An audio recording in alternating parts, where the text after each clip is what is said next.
Not only does ProWritingAid boast some of the most robust features of any editing software out there, it also just dropped a brand new feature. In this video, we're going to walk through ProWritingAid's newest feature, Manuscript Analysis. What is it? What does it do? And we're even going to give you one caveat of a thing that we're not super thrilled about for it. I'm Zach Diamante for Kindlepreneur. Let's get into it.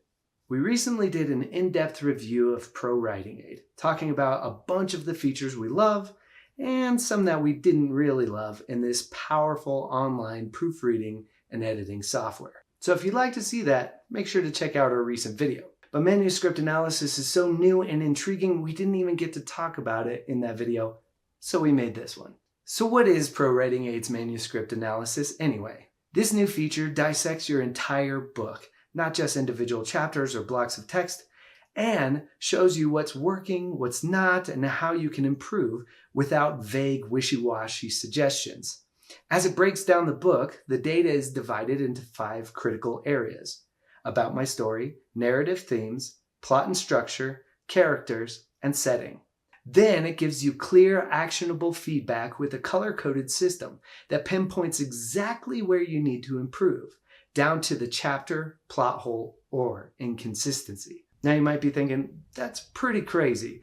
It must be using AI to process through the books that way. And, well, you're right. Manuscript analysis, just like so many other tools out there, uses AI to process and analyze through the data. But the more imperative thing that authors need to know is how. So our Kindlepreneur team hopped on a Zoom call with one of the senior members of ProWritingAid's team and asked 2 very important questions. The first question was, do you use the text run through manuscript analysis to train your AI? And the second, do you use any text checked by ProWritingAid to train your AI or algorithms? And the answer to both?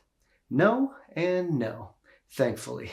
After our call, ProWritingAid updated their FAQs page to let everyone know exactly how manuscript analysis uses AI, saying, when you use manuscript analysis, it creates an on-demand developmental analysis of your writing. It does this by analyzing your text using AI that has been trained to give feedback as though it is a developmental editor. Your data is safe with us. We never use your writing to train the AI or any of our algorithms. So now that we know our writing is safe and it's not being used to train some AI algorithm out there, let's see what this thing can really do. To run manuscript analysis, go to Critique on the ProWritingAid menu and select Manuscript Analysis. If you're in Microsoft Word, Google Docs, or a professional formatting software like Atticus, click the draggable widget, select Story Level Feedback, and choose the manuscript analysis option. Now, ProWritingAid suggests using manuscript analysis on works over 4,000 words, but I also saw in their FAQs that you can use it on manuscripts of up to 300,000 words, meaning you can even run those super epic long fantasy books. I like the sound of that. But regardless, it works best with full manuscripts. For example, the Kindlepreneur team ran Lewis Carroll's Alice in Wonderland through the manuscript analysis to see what we'd get. The book has a good 29,000 words, so long enough for our purposes. Let's look at the results. Like I mentioned earlier, you could see that the manuscript analysis has broken Carroll's story down into 5 key areas: about my story, narrative themes, plot and structure, characters, and setting. Let's take a look at each of those. Number 1, about my story. About my story gives you a snapshot of your genre, narrative structure, characters, and competitive landscape.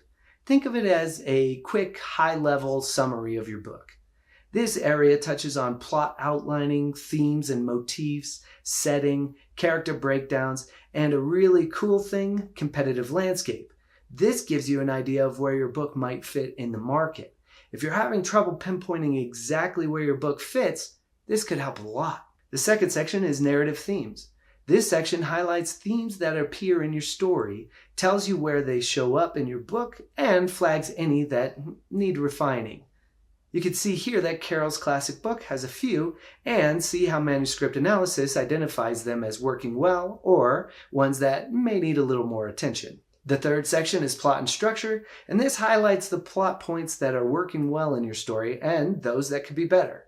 For each point, you receive a summary of what happens, where it appears in your book, and If improvements are suggested, what you could do to make things stronger. As you can see, Manuscript Analysis identifies some points that range in a variety of concern levels. These don't mean you should be alarmed necessarily, just that Manuscript Analysis thinks you should be aware of them. The fourth section is characters. Your characters are the heart of your story. This section examines key moments, highlighting when your characters shine and when they could use a little more depth. If you've read Alice in Wonderland, you know there are many colorful and zany characters. But as you can see, this feature identifies your characters and shares suggestions on how to add depth to certain characters or expresses what you've done well with the strong ones. Being able to identify why one of your characters is super strong may actually help you improve some of your other characters. And that's pretty cool. Last, the settings section looks at how your world building contributes to the story and where it might need extra attention. Wonderland is a whimsical and sometimes nonsensical place that can have a strong effect on the story in some respects, but in others, it can leave readers feeling ungrounded. It's neat to see how Manuscript Analysis breaks this down. Okay, so it does some really cool things, but what exactly do you do with all this feedback? Well, that's really up to you. You can utilize the feedback that Manuscript Analysis gives you to make changes, or, well, you don't have to. Just like I don't always agree with my developmental editor on all of her suggestions, at the end of the day, as the author, it's our prerogative to have the final say on the story and any changes. In reality, Manuscript Analysis is just another great tool in the author toolbox. But I did mention there was one big caveat that we're not totally thrilled about. As of right now, Manuscript Analysis is an advanced premium feature, which means you'll need credits to use it, no matter what level of ProWritingAid you use. Now, it's nice that they give users a free credit to get a taste of what it can do, even if it's only a partial report if you're a free user. But if you have multiple manuscripts you want to run, you'll have to purchase some credits to do so. In the grand scheme of things, it's probably a minor complaint. I know as authors, we tend to be better with words than math, but let's do a little bit of math here. Manuscript analysis is meant to be used on full books, not just chapters or excerpts, and even the most prolific authors will probably only need a handful of credits a year. When it comes down to it, with all the impressive capabilities of this feature to help you zero in on the weak parts and make them strong, the value seems well worth it. I'd highly encourage you to utilize your free credit to test out Manuscript Analysis for yourself just to see what it could do for you. It's worth a try. And if you don't already have ProWritingAid and you'd like to know more about it and even get a 20% off coupon, make sure to check out our last video. Until next time, ever onward.